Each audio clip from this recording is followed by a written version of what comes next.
はいどうも、車買うチューバーワントップチューブです。今回は2020年8月31日発売されましたヤリスクロス、こちらをですね一足先にいつもお世話になっているネッツ東埼玉さんに工場に入庫した時点で撮らせていただきました。ありがとうございます。以前にね新型ハリアー、私もネッツ東埼玉さんで購入していますが、その時もね入庫したシーン撮らせていただきましたが、今回もヤリスクロス入庫したシーン、このね関車オタクの方もいらっしゃるということでね、この、積み下ろしのシーンもね楽しんでいただければと思いますが、こんな感じでヤリスクロス登場ですね。ここのね NT ワークス白岡センターさん、すごいハイテクで車のねフロントのところについてる紙にですね RFID というなんかチップが埋め込まれてて、この関車でねゲートを通過した時点でどんな車のどんな仕様が入ってきたっていうのがねスキャンされて、それがねセンターのコンピューターに出てくると、そういうねハイテクな工場になっていました。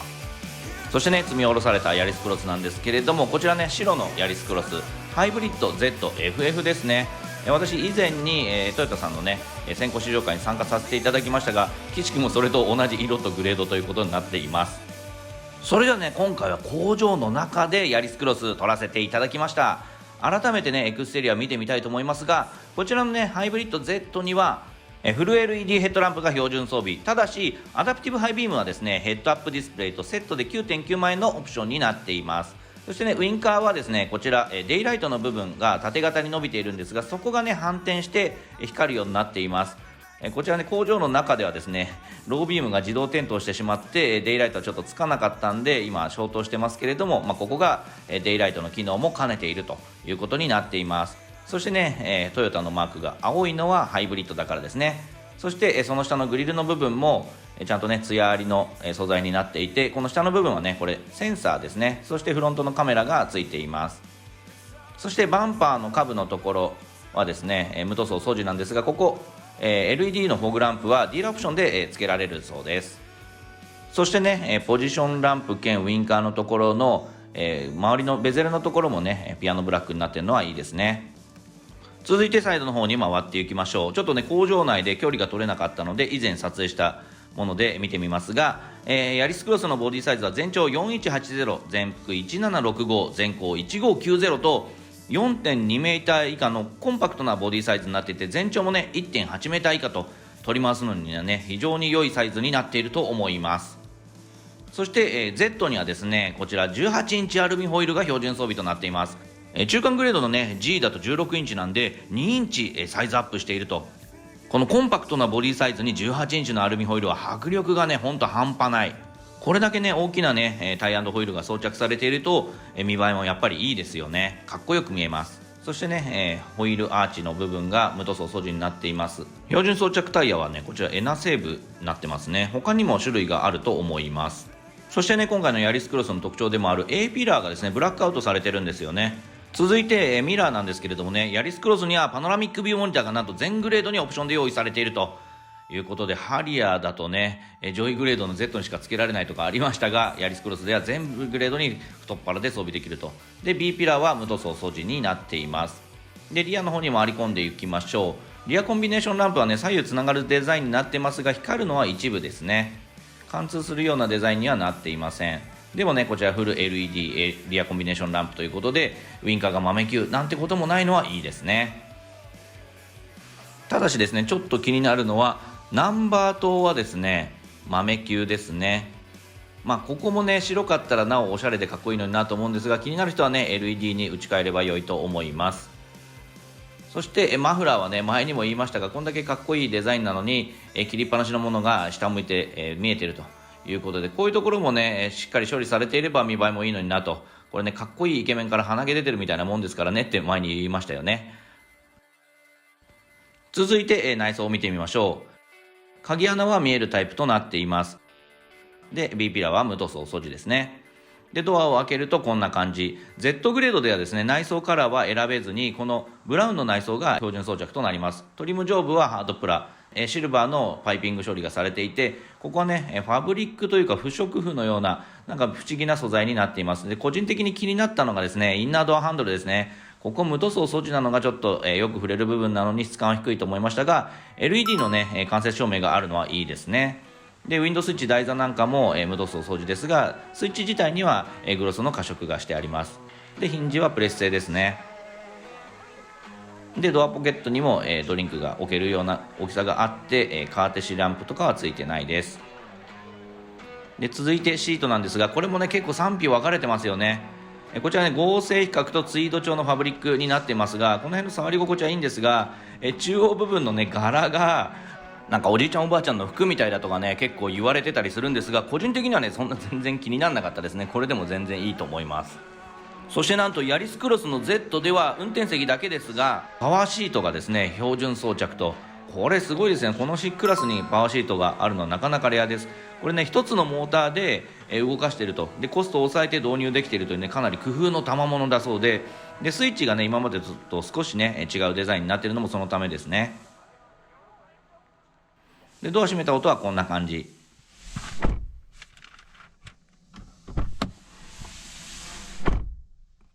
はい、結構ね金属チックなね重い音がします。輸入車っぽい音しますよね。でヤリスクロス Z の、全席全景はこんな感じなんですけれども、このねブラウンの内装個人的には結構黒一辺倒よりはいいなと思ってるんですが、結構ねこの色が嫌だっていう人もいるみたいですね。そういう人のためにブラック内装とかも用意されてたらなお良かったのかなとも思います。でこちら8インチのディスプレイオーディオ標準装備ですね。ベースグレードの X だけ7インチのディスプレイオーディオになります。そしてね T コネクトナビは11万円ぐらいでインストールするタイプなんですけれども、インストールしなくてもスマホをね有線接続すれば、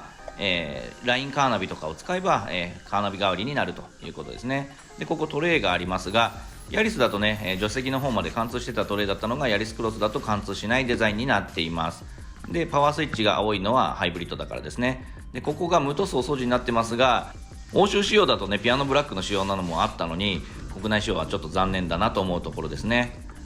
そしてエアコンの操作スイッチなどがありますが、この辺のね操作性と質感も非常に良いですね。コンパクトクラスとは思えないですよね。でオートエアコンになっています。そして、その下にはなんとね Z にはシートヒーター、運転席助手席が標準装備になっています。で、USB のソケットが2口ありますね。でその下にはですねシガーソケットがありまして、でねここダウンライトまでついているということで、これレクサス UX より明るいですねこれでトレイがあってニーパッドなんかはついてないですね。この辺ハードプラになっています。でここシルバーの塗装になっていてストレートタイプのシフトノブになってますが、ここのね質感がちょっとね気になるところですね。欧州仕様だとねちゃんとシフトブーツがついてるんですけどね、ここは国内だけコストカットが感じられます。そして電動パーキングとブレーキホールドついてるのはいいですね。ただここ4駆じゃないとマルチテレインセレクトがつかないんで、ちょっとねここ寂しい感じになりますよね。そしてドライブモードセレクトを押すと、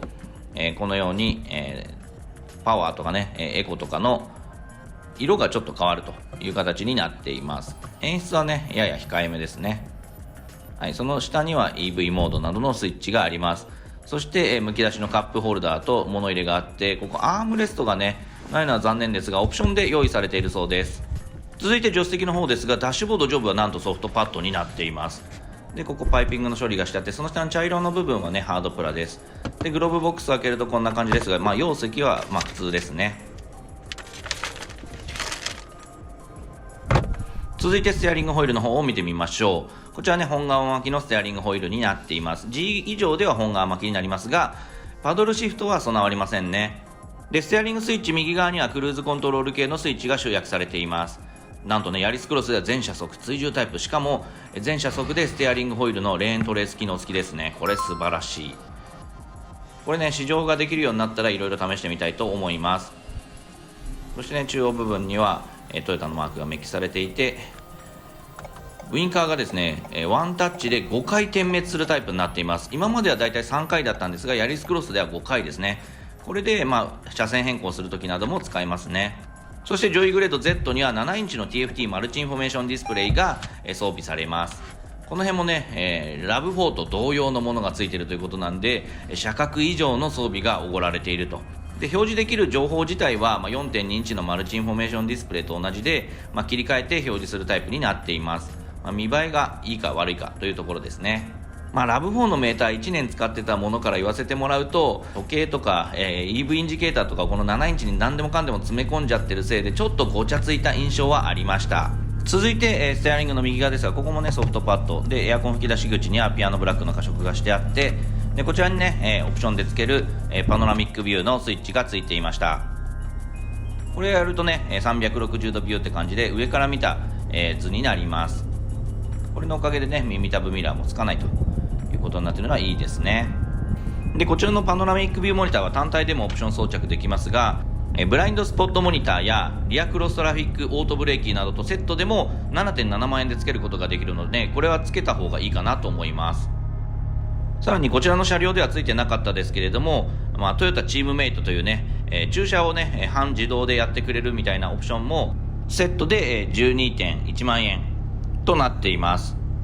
駐車に自信がない人はねプラス6万5千円ぐらいでつけられるのでつけてもいいかなとも思います。そしてその下にはねオートマチックハイビームのスイッチがついてますね。で続いてオーバーヘッドコンソールなんですけれども、ミラーは至って普通ですね。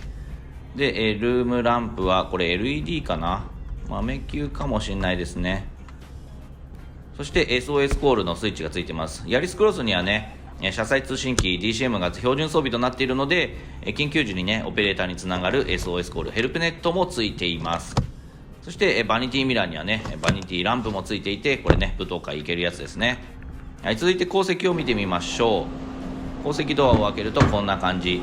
かなりね後席ドアは割り切り感じますね。この辺ハードプラ、すべてハードプラ、非常機までハードプラと、もうオールハードプラで無塗装掃除って感じですね。で、窓開きチェックをしてみましょうかね。これはね 100% 開くということで100点ですね。後席ドアの内側だけはねハイブリッドの Z でも質感はちょっとやや足りてないかなとは思います。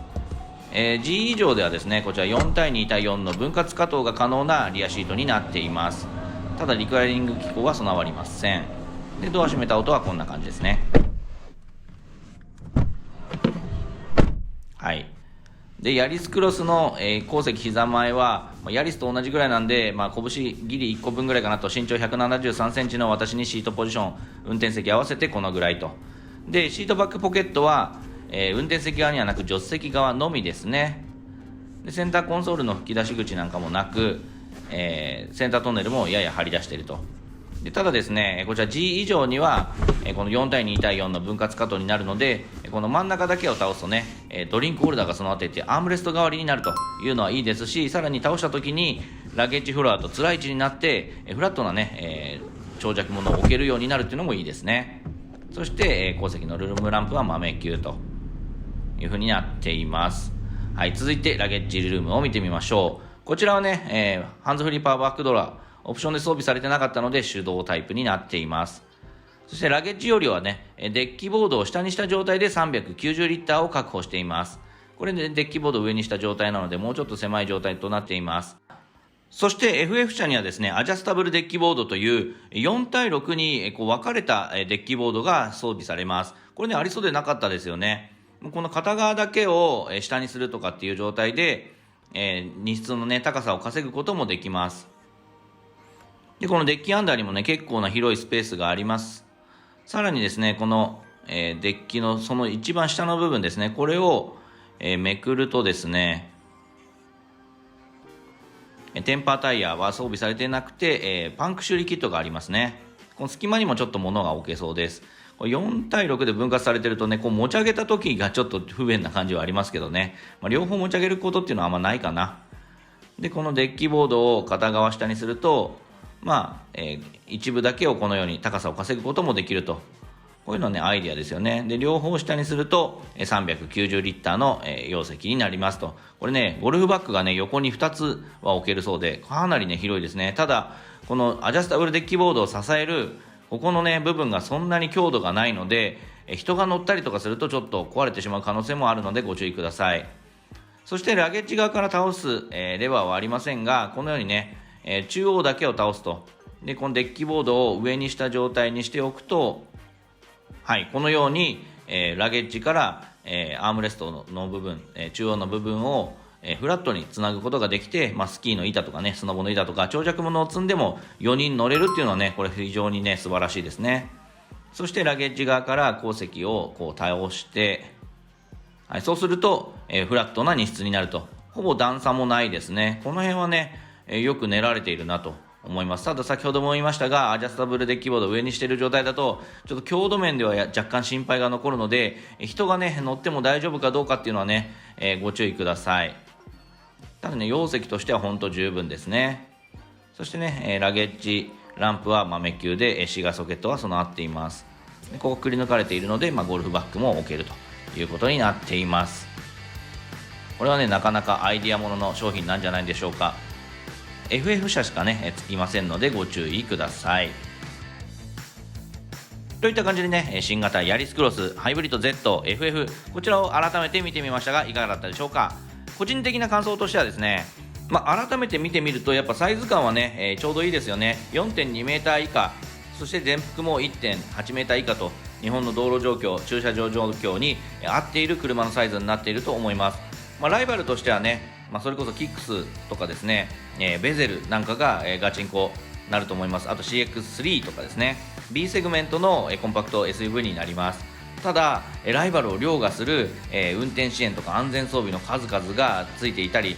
内装の質感こそね、後積とかでは割り切れを感じますが、4対2対4の分割加藤になっている後積とかはこのクラスのライバルでは多分なかったと思いますね。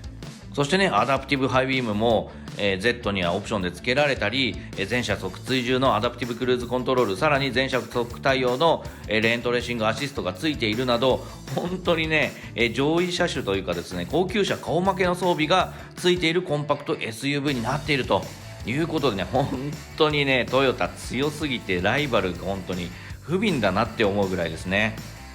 しかもね、価格がガソリンモデルで 179.6 万円からと、想像していたよりもね、よっぽど安かったんで、これがね、本当にライバルキラーになるかなと。で、私も、ガソリンモデル、ハイブリッドモデル、いろんなパターンで見積もりもらってきたので、ヤリスクロスの価格、込み込み価格がどのぐらいになるのかと、あとは付けた方がいいオプションはどれなのかとか、そういうの辺はね、ブログを見ていただければと思います。下の詳細欄にね、ブログのリンク貼っておきますんでね。ヤリスクロスもね、試乗できるようになったらまた試乗動画撮ってみたいと思いますので、チャンネル登録まだの方はぜひチャンネル登録を押して、ベルのマークをオンにしておきますと、動画がアップされても見逃しがありませんよ。それではあなたの物欲を刺激する車買うチューバーワントップチューブ、次回もお楽しみに。